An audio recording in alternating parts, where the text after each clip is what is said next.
Doctor बोला कि अगर आप फी नहीं देते हैं, मेरा मेहनताना नहीं देते हैं, तो मैं कोर्ट का दरवाजा खटखटाऊंगी। बुढ़िया बोली कि शौक से आप चले जाइए कोर्ट में, मगर मैं आपको फीस आपकी नहीं दे पाऊंगा। जज साहब और कोर्ट में बैठे तमाम वकील कुछ समझ नहीं पाए। फिर से उससे सवाल करा गया कि आप फीस देने से ऐसे बातों को बहाना क्यों बना रही हैं, आप फीस क्यों नहीं देती है? आपकी आंखें तो जाने के बाद जब मेरी आंखें ठीक हुआ तो मेरे घर में रखे वो बहुमूल्य वस्तुएं अब मुझे दिखाई नहीं। बुरे कर्मों का फल बुरा ही होता है और बुरे कार्यों का परिणाम अक्सर फल स्वरूप बुरा ही परिणाम निकलता है। आप बने रहे रेडियो मुस्कान एफएम के साथ। और इस छोटी सी कहानी में एक 80 साल की महिला होती है। वे आंखों से देख नहीं पाती।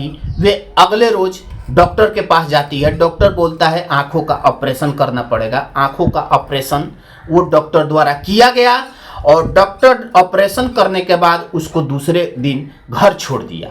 बोला कि आप घर चले जाइए, हर एक दिन के बाद आकर के आपके आंखों का पट्टी बदल दिया करूंगा और आपके आंखों पे नई पट्टी बांध दिया करूंगा। ये तब तक होगा जब तक कि आप अपनी आंखों से पूरी तरीके से साफ सुथरा देख न पाए। दूसरे रोज वो अपने घर चली गई। एक दिन के बाद डॉक्टर साहब उस बुढ़िया के घर जाते हैं और उसके आंखों के पट्टी खोल करके दूसरे पट्टी को बांध देते हैं, साफ सुथरा करने के बाद, दवा डालने के बाद, और वहाँ से बेशकीमती और बहुमूल्य चीज उठा करके अपने साथ लेकर के चले जाते हैं। हालांकि उस महिला के घर में उस महिला के अलावा कोई दूसरा नहीं रहता है।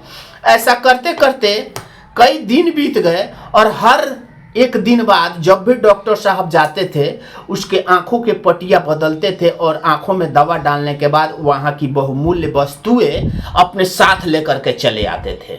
उस बुढ़िया की आंखें ठीक हो गई तो डॉक्टर साहब उससे बोले कि अब मेरा मेहनताना, मेरा मजदूरी, मेरा फीस दे दो।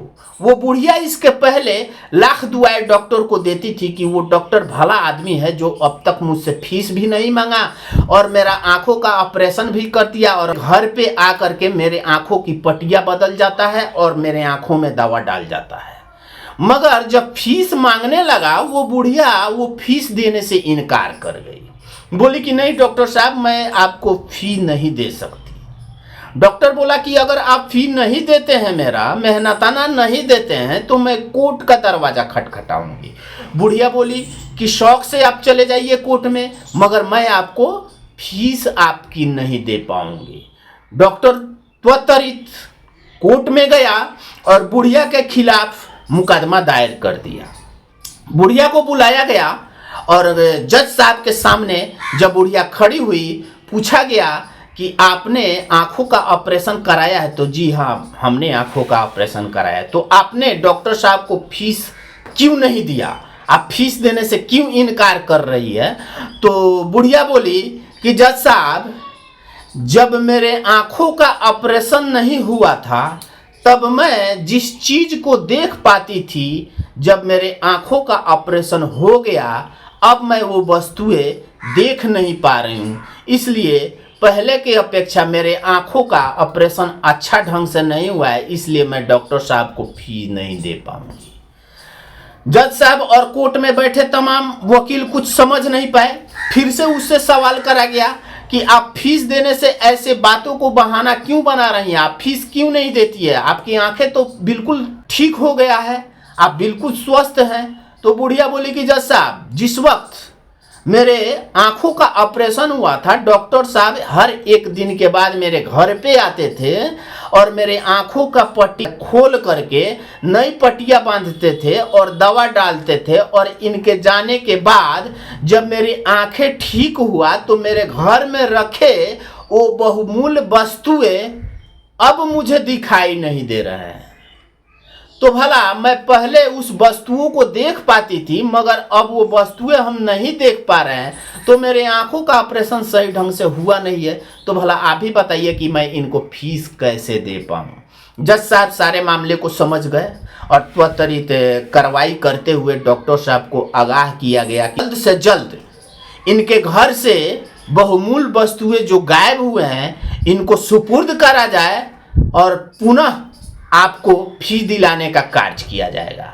डॉक्टर साहब शर्मिंदगी से अपनी सर को झुका लिए और जो भी बुढ़िया के घर से बहुमूल्य वस्तुएं लेकर गए थे वे त्वरित उसके घर पे पहुंचवाए। उसके बाद से ये मामला खत्म हुआ।